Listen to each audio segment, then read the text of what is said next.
这一串海虹够大了，这一顿都吃不了了。这都是实心的，基本上没开嘴的话都是活的。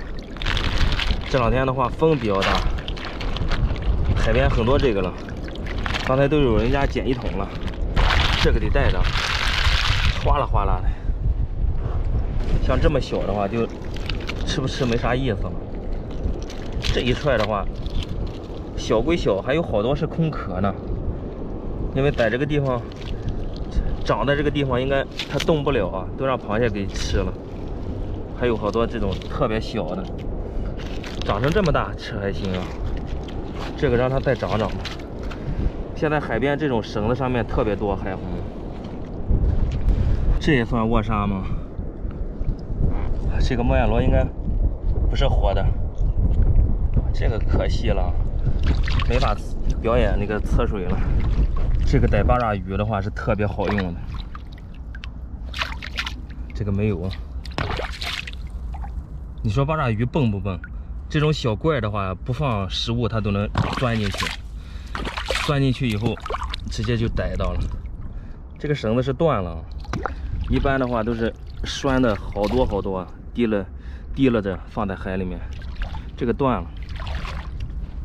你看这些都是海带，这些是海带苗，特别小的那种，也是一根一根的。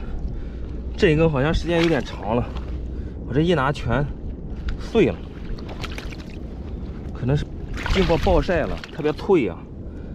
这个根的地方还结实一点，前面一拿就断。这个也行啊，肯定能吃的。我还是比较喜欢吃这种海带的。这个不太大，但是也够吃一顿。看看有多长吧。这就是短的了，有的那个长的都能好几米长。这给它带着。现在海边这种小的海带苗特别多，只要风一吹的话，全是这种小苗。能不能看见那个莫亚罗上面有两个角？它这两个角老是来回动弹，这两个角不知道是什么作用。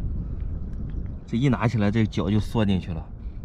它在水里面走路的时候，都那个脚在前面带路。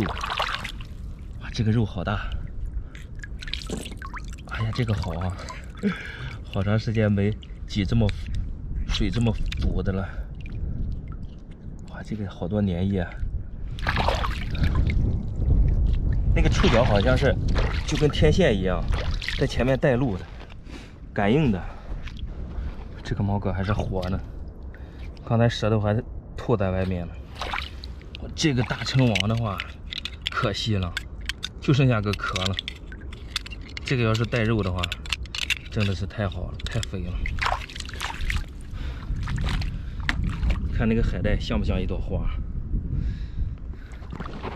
这个海星还剩4条腿，这是掉了一条，这个腿还这么小，这个还活着。看这个触须，都看见能动是吧？哇，这个怎么腿这么都走掉了，都旋转着走，都走变形了，都朝着一个方向。这个就不要了，要不可能被那个海鸟给啄下来了。要不就是让谁给踩掉了。这海虹上面还带了2个小的，这2个也太小了，这2个小的就不要了，这2个我给它放了，这个我带着。现在这种海虹的话，肉特别肥，这个要是那个蛤蜊的话，得特别的大。光看它这个洞，你就能感觉它底下住的那个蛤蜊不小，应该是的。一般我抓到这种小的，我就放掉它，出来喷个水就放。这个大的回家吃行。哎，是的啊，看见这个鼻子了。哎呀，这个泥巴太硬了。哎，哇，这个大。哎呀，哎呀，漂亮这个。